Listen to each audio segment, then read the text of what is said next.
ఓవరాల్గా ఫైనల్లీ 10 నెలల కూటమి పాలనపై ఏం చెప్తారు సార్? సింపుల్గా చెప్పింది ఒకటేనండి, బటన్ వేసినా ఫ్యాన్ తిరగట్లా. ఫ్యాన్ తిరగట్లా అంటే మళ్ళా వైసీపీని విమర్శిస్తున్నాడని అనుకుంటారు. ఆ ఫ్యాన్ కాదండి, మనం కూర్చున్నటువంటి సీట్ మీద ఉండే ఫ్యాన్, బటన్ నొక్కినా ఫ్యాన్ తిరగట్లా. ఎందుకంటే కరెంటు కొనేదానికి మన దగ్గర డబ్బు లేదు. ఎందుకంటే గత ప్రభుత్వం అంతా ఊడ్చుకొని పోయింది, ఇన్ని లక్షల అప్పులు చేసింది అని చెప్పుకోవడానికి మనకి ప్రచార సాధనాలు అద్భుతంగా ఉన్నాయి. కానీ మనము వచ్చి ఇంతకాలం అయింది కదా, మనం ఎన్ని లక్షల అప్పు చేసాము అది క్యాలిక్యులేట్ చేసుకుని దాని స్థాయికి స్టేట్మెంట్ ఇచ్చే సత్తా ఎవరికి లేదు. దాన్నే శ్వేతపత్రము అంటారు. మరి వదలమనండి శ్వేతపత్రం, ప్రజలే ఇస్తారు తీర్పు. కానీ 10 నెలల కాలంలోనే 1,00,000 కోట్లకు మించి అప్పు చేశారు కదా, మరి డబ్బులన్నీ ఏమైనట్టు? ఏమో మరి ఎవరికి పెట్టారో, ఏ పోలవరంలో పడవలు చేసి ఆడుకున్నారో. పోలవరం ప్రాజెక్టు పోతుంది కదా, నోట్లన్నీ కూడా పడవల్లాగా మార్చేసి ఆ నదిలో వదిలేరనుకోండి, వెళ్ళిపోతున్నాయి ఎక్కడికో. పుష్ప సినిమాలో దొంగలు వెళ్ళిపోలే. సరే పోనీ, ఆ దొంగల్లాగా ఇవి కూడా చేరాల్సిన గమ్యస్థానానికి చేరుతున్నాయా? చేరుతున్నాయిగా. ఓకే. కాబట్టి ఎవరికి వాళ్ళు అందరూ బిందాస్గా ఉన్నారు. సో రాష్ట్రం ఏమైపోయినా మాకు సంబంధం లేదు, అవసరమేలే. రాష్ట్ర ప్రజలు ఏమైపోయినా మాకు సంబంధం లేదు, ఏం పనిలే. మేము పంపించాల్సిన చోటికి మేము పడవలేసి పంపించేస్తాం, పోవాల్సిన చోటికి పోతాయి, అంతే, చాలు. నాకు తెలియగలుగుతానండి, మళ్ళా తిరగదోడుతున్నా అని అనుకోకండి. అప్పట్లో కూడా టీడీపీ ప్రభుత్వంలోనే ఉంది. ఎప్పుడు? నేను చెప్పినటువంటి సంఘటన జరిగినప్పుడు అండి. ఓకే. నేను చెప్పే సంఘటన వింటేనే మీకు అది ఎప్పుడు జరిగిందనేది మీకు అర్థమవుతుంది. ఓకే. మన టిటిడి అంటారు, అంటే తిరుమల తిరుపతి దేవస్థానము. అక్కడి నుంచి 1,500 కిలోల 580 గ్రాములో ఏదో బంగారం ఏపీ బార్డర్ దాటి తమిళనాడులోకి వెళ్ళింది. మరి అది ఎప్పుడు జరిగిందో మీరు కూడా జర్నలిస్టేగా, జస్ట్ నోట్ ఇట్ డౌన్. మరి అప్పుడు టీడీపీనే కదా ఉంది, ఆ కేసు ఇంతవరకు ఎందుకు తాళలేదు? ఎక్కడికి పోయింది ఆ బంగారం అంతా? ఇప్పుడు కొత్తగా అన్నమాట కాగితాలు పడవల్లా చేసుకుంటాం, పోలవరం ప్రాజెక్టులో వదిలేస్తాం. ఆ పడవలు ఎక్కడికి చేరితే అక్కడికి చేరుతాయి, ఆ బంగారం ఎక్కడికి చేరిందో అక్కడికి చేరింది, అందరూ హ్యాపీయే కదా. ఓకే. కేసులు తెగ తోడుకుంటే బోల్డ్ ఉన్నాయండి.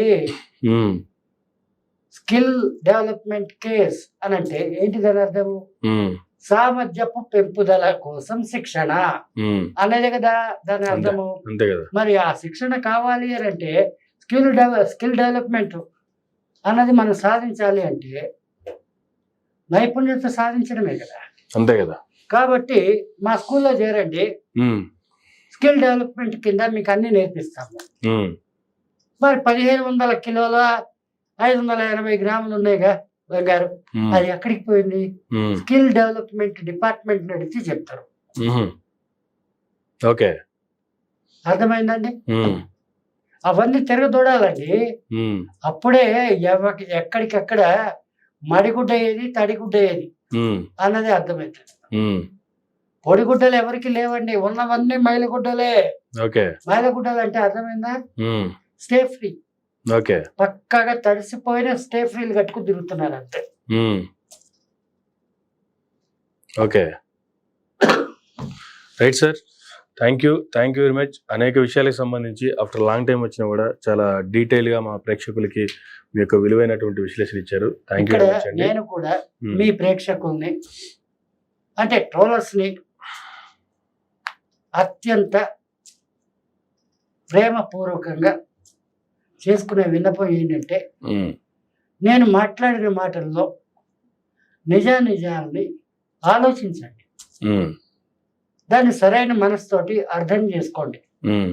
నన్ను సపోర్ట్ చేయమని నేను అంటలే. ఏది ఏమైనా సరే ఓటు వేసిన ప్రతి ఒక్కడు కూడా ఆలోచించాల్సిన ముఖ్యమైన విషయాలే మాట్లాడాను.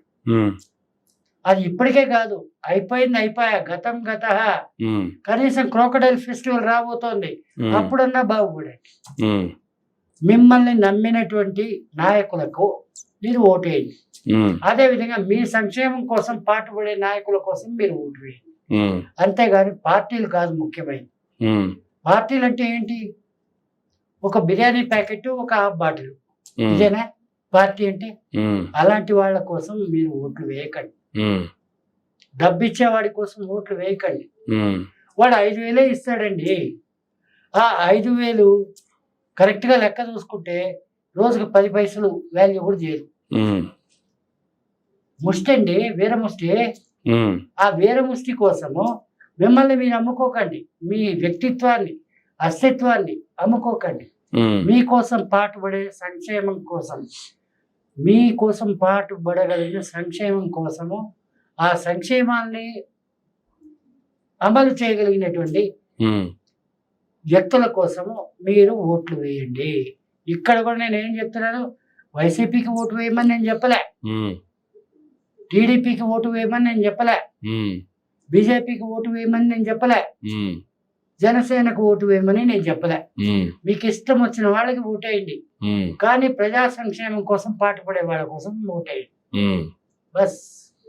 Right Guruji, thank you very much. ఇదండి అరవింద్ అఘోరి గారితో ఈనాటి ఇంటర్వ్యూ. మరొక ఇంటర్వ్యూలో మళ్ళీ కలుద్దాం. చూస్తూనే ఉండండి మైరా మీడియా.